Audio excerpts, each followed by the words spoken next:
I'm sorry that I stole your car. Ain't got those tattoos on my arms that don't mean shit to me. Maybe you should pull the alarm, so I don't take it way too far. Die before I'm 23. I'm sorry, Mom.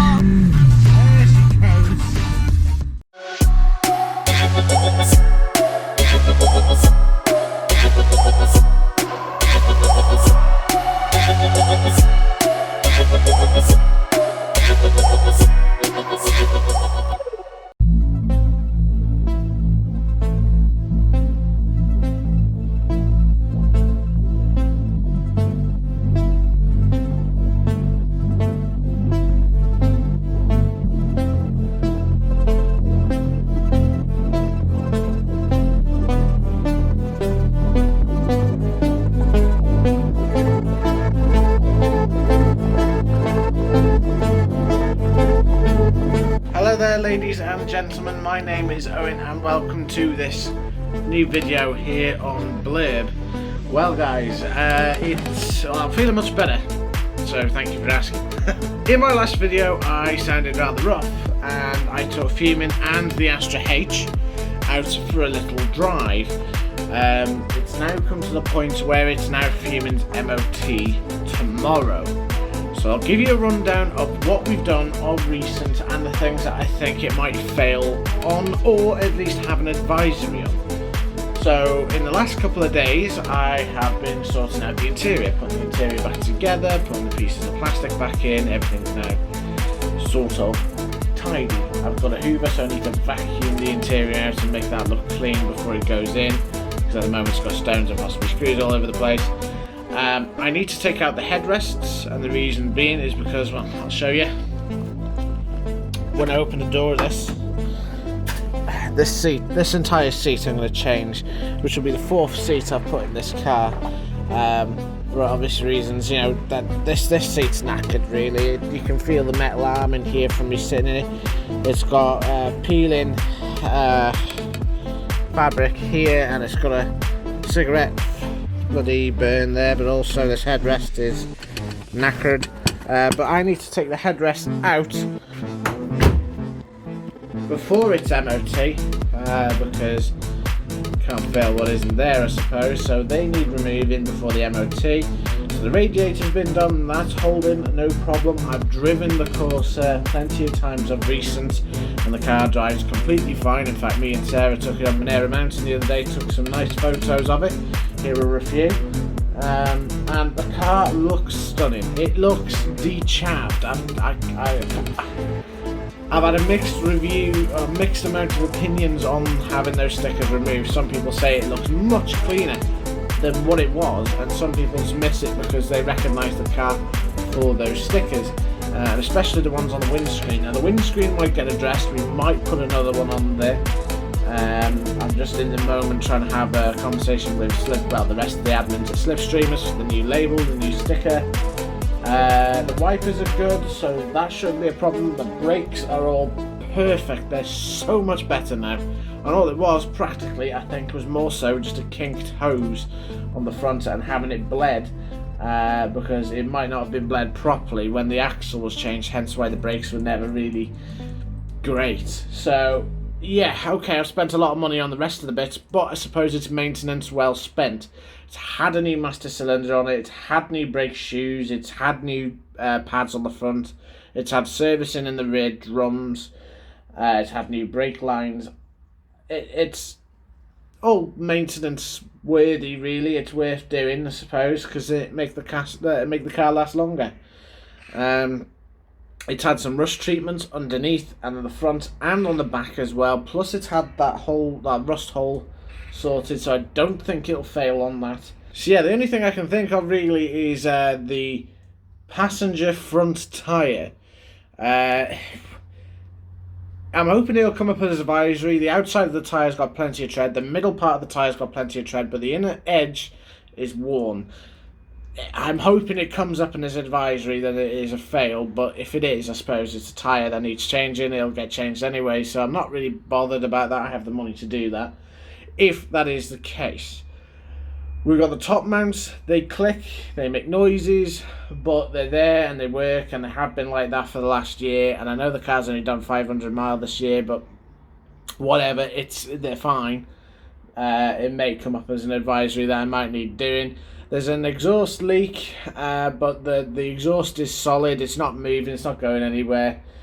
So that might come up as an advisory. I know there's an oil leak on the front. This car's always had an oil leak, and no matter what I do to it, it will always leak. So, whatever. It always comes up as an advisory. It did it on my mum's Corsa, and her car was a lot newer than this, and it always had a leak on it since new. So, whatever. I need to sort the split pins, which I'm going to sort out today, because I broke some of the split pins for the rear castle nut.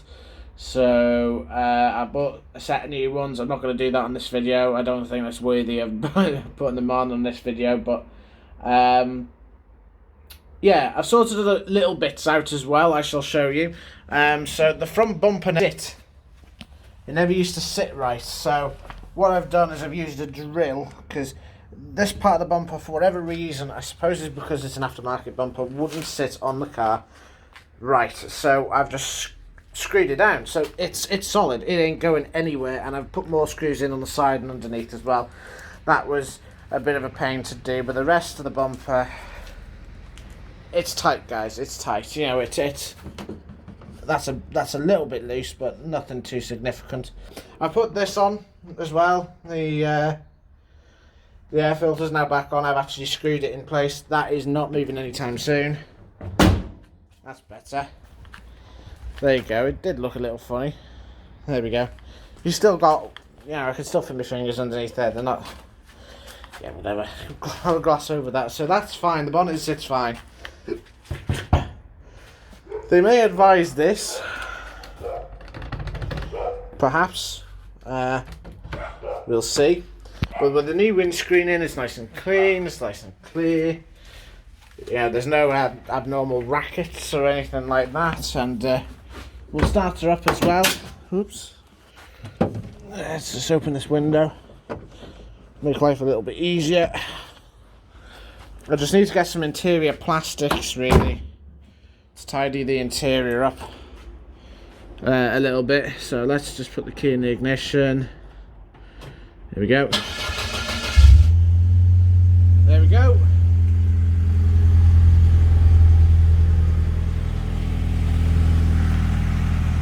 No problem whatsoever. The car runs brilliantly. Yeah, so I'm not sure. I'm hopeful. I'm hoping it's going to pass the MOT, but I don't know yet. And that's tomorrow, so fingers crossed it passes the MOT. Now, I'll probably know the MOT results before you guys do. Obviously, unless you're geeky, you'll end up searching the reg anyways tomorrow when it does go through, but we'll gloss over that. So this is a two-part video on Fumins MOT since this complete facade of a year, where it all started off when after the MOT the bearing collapsed on the rear wheel and it flew off and damaged the rear axle. So this car has had major operations this year. I'm happy to report it's still going. I will be putting fresh fuel in it tonight and going out for a nice drive in it tonight, and then it's tomorrow at 1 o'clock it goes in for its MOT. Fingers crossed Fumin will pass. So yes guys, I know this is a very short video on Fumin and the progress going on with Fumin. Let's all hope that she passes her MOT this year, and if she does, I will be I'll be proud. I'll be proud, because most of the work, apart from the axle bit, I've had to do myself with a couple of friends, you know, and the radiator, I'm happy with the work I did on that, and the rust treatment I did on the bottom as well, and on the sails, the back, you know, where this car looked like in 2-3 months ago, it didn't even look like it was going to be roadworthy, and I'm happy to report it is, and it drives fantastic. There's nothing wrong with it. The handbrake isn't as tight as what I'd like it to be, but it works. And if you give it a pull, yeah, it works. So I think we'll be all right on that point. It might need tightening up. The garage might do that for me if it does come up as a problem, because nothing wrong with the brakes. The brakes are fine. Yeah, we've just had it recently serviced on the front and the back. So yeah. Anyways, guys, thank you very much for watching this video. Fingers crossed for Fumin. Let's hope that Fumin passes 2021's MOT on 72,000 still. 72,600 and something odd miles, whatever it is. In fact, I'll tell you now. There you are, 72,850 miles. Let's hope she passes, guys. Wish me luck. I'll see you guys in the next video. Leave a like and subscribe if you like the videos, and if you like Fumin and you want to see more of Fumin, definitely switch on that bell icon as well for any future videos that I do make. So thank you very much for watching, and I'll see you guys in the next video. Well, guys, it's not the end of the video. I was debating whether to split this video into 2 parts anyways, but unfortunately I am going to have to. As you've noticed, I've had my hair cut in a matter of seconds. Yeah, it's been a week later since I recorded the first part of that video. It's been an absolute hectic week. So the upshot is, we took Fumin to her MOT, and nothing went wrong with what we've done to the car thus far. Apart from, she did fail again. But this time she failed on a leaky fuel tank.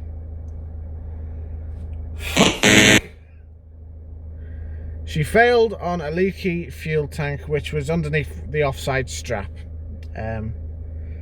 So that kind of pissed me off, but I thought, well, how much can a tank really be? So I went to go and have a look and see how much a fuel tank was.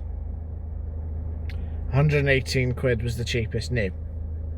Now, I've seen a few second hand, one in particular. I also phoned a friend of mine and he said he had one there for 20 quid. So I went down there, had a look at the tank. The tank looked okay, you know, surface rust on it, so I got it sanded and, you know, cleaned it up. I even coated it in under seal to make sure that it didn't rust any further, and I spent quite a bit of time with that tank. But before I started under sealing it and everything else, I noticed there was a hole. Someone punctured a hole through it to empty the petrol out of the tank. I kept the tank for a while. Anyways, whatever. I took it back and a mate of mine welded it for me, and it looked nice and smooth. I took it home. I put deionized water in it to make sure it didn't leak. It didn't leak. Fab. So I dried it and I undersealed it. I spent ages undersealing it, letting it dry, and then I organised for me and a friend to come down and fit the tank. And it was a pain in the ass to change it, but we changed it in the end. It was quite clean underneath. Put the tank in from 12 o'clock to 7 o'clock because it's a pain to change bits and bobs. And then we filled the tank. I put 20 quid's worth of fuel in before its MOT, which is what annoyed me as well. But we filled the tank, and we didn't fill it to the brim. I just kept filling it up, and then he said it's leaking. It's leaking from the weld, or where it was roughly welded. So the car has now got a dodgy fuel tank in it now. It doesn't run, and I'm no closer to getting the car MOT than I was when it failed the MOT a week ago. It was Tuesday it failed on, and today is Monday when I've recorded this video, and I don't think I've got anywhere with it really. The exhaust's off it, the tank's somewhat in the car. It's just stood in the unit at the moment whilst I'm debating what to do. I will make a more in-depth video of Fumin failing at some point next week. I'm gutted, guys, I really am. I can't believe again she's failed, but on something completely different and unforeseen. So the fuel that was in that tank is now in Sarah's Astra, because there's nothing else we could have done with that fuel. Massive waste of time. So anyways guys, I'm going to leave you on that really. There's not much really else to say other than I've got to go back to work now. I've took a week off for this. I've got to pay another 40 quid to get it MOT'd, because I've missed the MOT, the re-MOT date, which was today. So absolutely gutted. Anyways guys, again, I want to thank you for watching this video. Let me know what you think I should do, whether I should think about move fuming on, or do I just change the tank, hope for the best, and see how it goes. I haven't driven her for a year, pretty much. I've driven her a little bit now and again, but that's it. You know, I've missed being able to just jump in that car and drive it. The Insignia, I've put 9,000 miles on it so far since I had it 6 months ago, and that's because I haven't got a second car to even that out. So the Insignia is taking the brunt at the moment. Anyways guys, thank you very much for watching this video, and I'll see you guys in the next one. Take care. I'll see you again soon. Going to say